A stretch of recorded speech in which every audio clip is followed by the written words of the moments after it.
Greetings, fellow humans. Katrina here. Quick disclaimer, I'm a professional, not your professional. Nothing about today should be taken as medical, legal, or otherwise advice. This podcast is purely for education and amusement. That is it. Disclaimer over. So I thought I'd talk about what I don't know about misdiagnoses, specifically in regards to complex post-traumatic stress. So I'm getting this from Pete Walker's Complex Post-Traumatic Stress Disorder from Surviving to Thriving. And someone named Julie Shinman says Pete Walker's new book is an invaluable, comprehensive resource for anyone with a childhood history of trauma. This book is certain to benefit clients and clinicians alike. So that's my book recommendation, is The Complex Post-Traumatic Stress by Pete Walker. So on that note, I couldn't tell you what page it is in the actual book, but it's page 26 on the PDF version that is available in some places. So it says on that page what you may have been misdiagnosed with. And so keep in mind, this is in regard to complex post-traumatic stress, which is not an official diagnosis in the Diagnostic and Statistical Manual of Mental Disorders. That's the DSM-5-TR is the current version, and that has no actual complex PTSD diagnosis in it, but there is post-traumatic stress.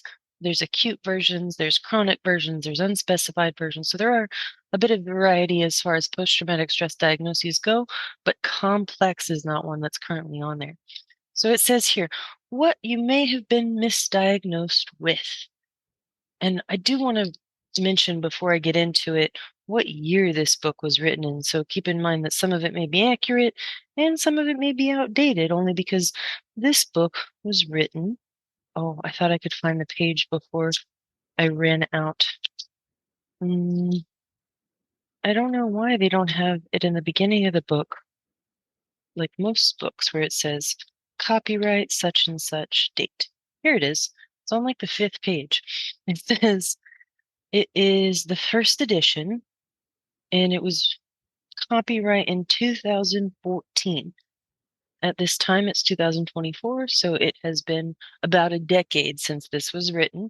And if memory serves, okay, so this book came out in 2013, and the DSM-4 TR came out in, or maybe it was just the DSM-5. Yeah, okay, so the DSM-5, not the TR, the DSM-5 came out in May of 2013. So this was posted, keep in mind, around the same time as the DSM-5 came out. Now in I don't remember if it was 2020 or 2022. Yes, 2022 is when the DSM-5-TR came out. And in that one, like I said, it doesn't have the complex post-traumatic stress diagnosis, but here it goes. What you may have been misdiagnosed with all that in mind.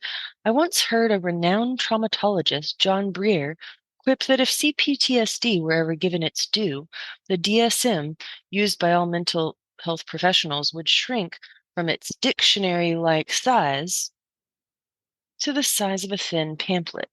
In other words, the role of traumatized childhoods in most adult psychological disorders is enormous.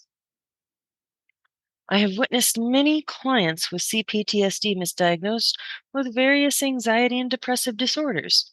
Moreover, many are also unfairly and inaccurately labeled with bipolar, narcissistic, codependent, autistic spectrum, and borderline disorders. This is not to say that CPTSD does not sometimes co-occur with these disorders. Further confusion also arises in the case of ADHD, which some of you may know as attention deficit hyperactive disorder, as well as obsessive compulsive disorder, both of which are sometimes accurately described as fixated flight responses to trauma. And that's in relation to the 4 Fs. Side note, he does go through in this book the 4 Fs of fight, flight, freeze, or fawn. So back to the text. This is also true of ADD, attention deficit disorder, and some depressive and dissociative disorders, which similarly can more accurately be described as fixated freeze responses to trauma. Furthermore, this is not to say that those so misdiagnosed do not have issues that are similar and correlated with the disorders above. Personal opinion, I think that if a person was diagnosed with a particular disorder, it's usually because the person who did the diagnosing saw the criteria for that disorder. So just throwing that out there. Reducing CPTSD to panic disorder is like calling food allergies chronically itchy eyes. Over focusing treatment on the symptoms of panic in the former case and the eye health in the latter does little to get at the root causes.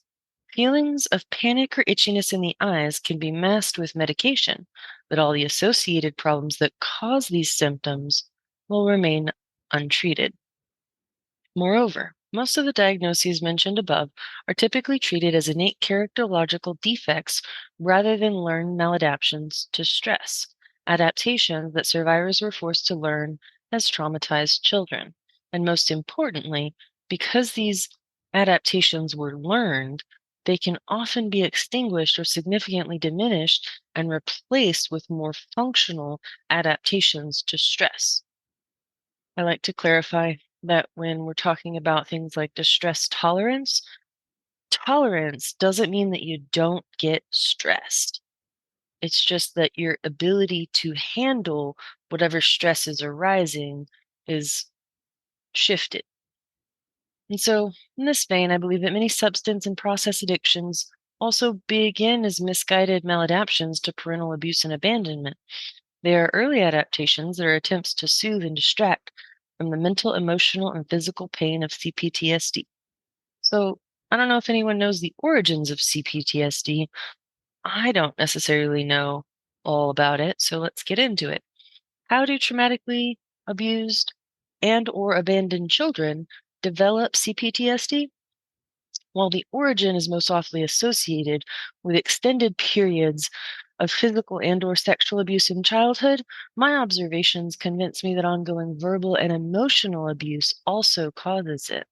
Many dysfunctional parents react contemptuously to a baby or toddler's plaintive call for connection and attachment.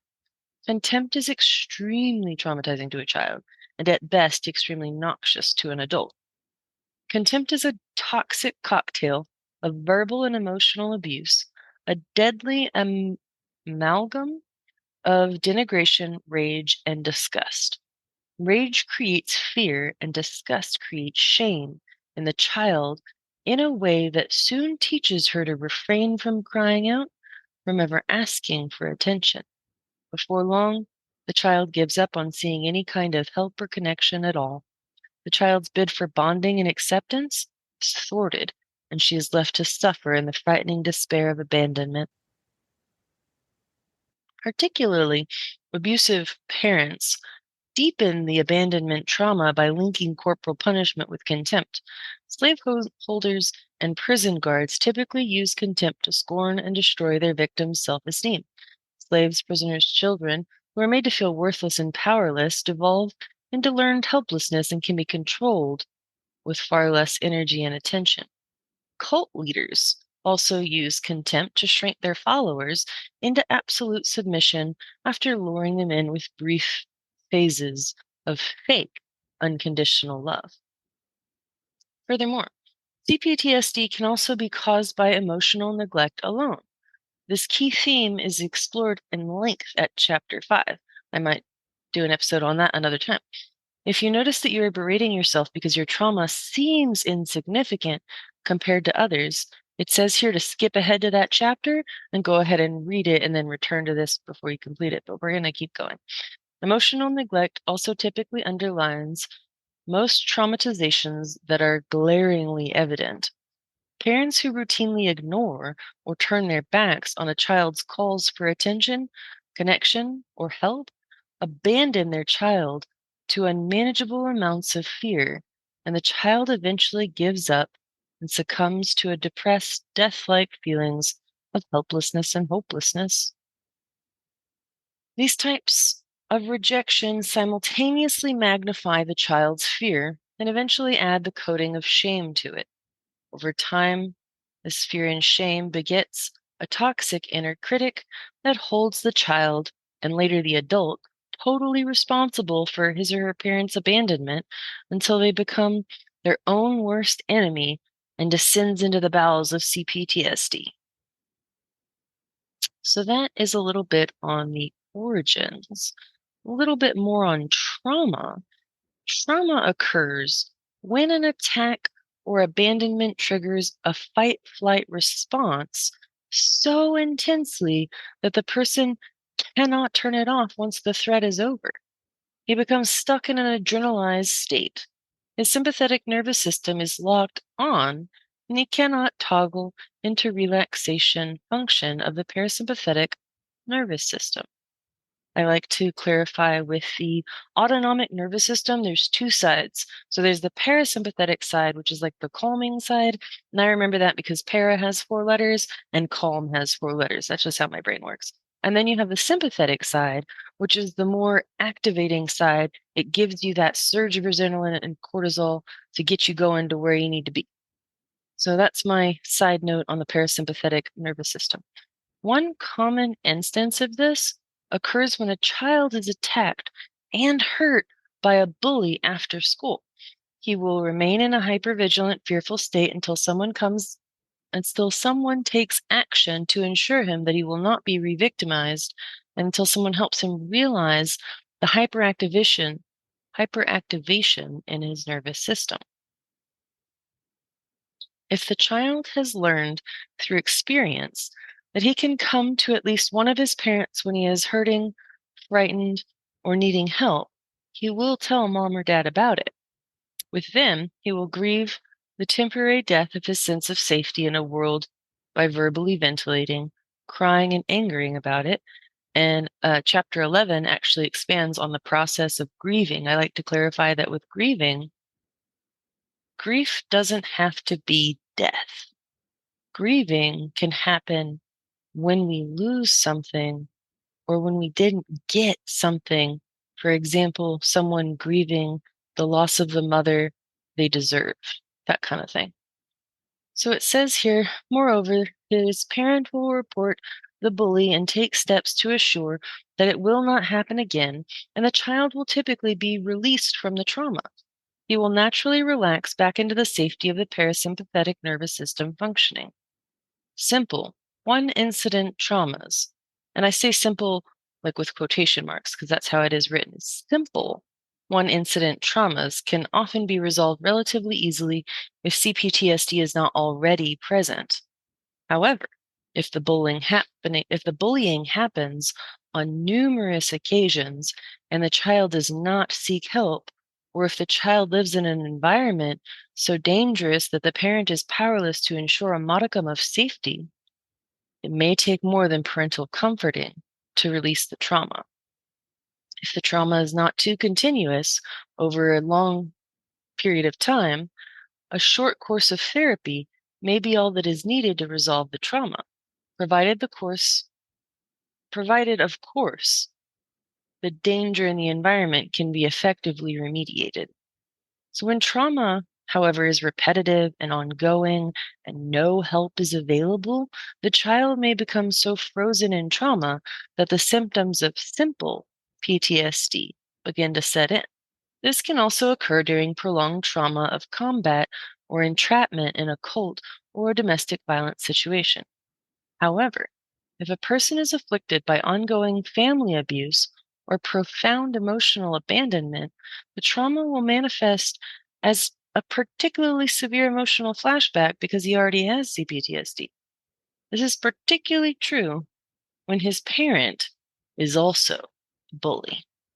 So I won't go on because if I go on, it's into the 4Fs, the fight, flight, freeze, or fawn, and that will be saved for a different episode. So I do hope you enjoyed today's show. If you want to support the show, click the button on the website. And remember, I appreciate each and every one of you simply for existing.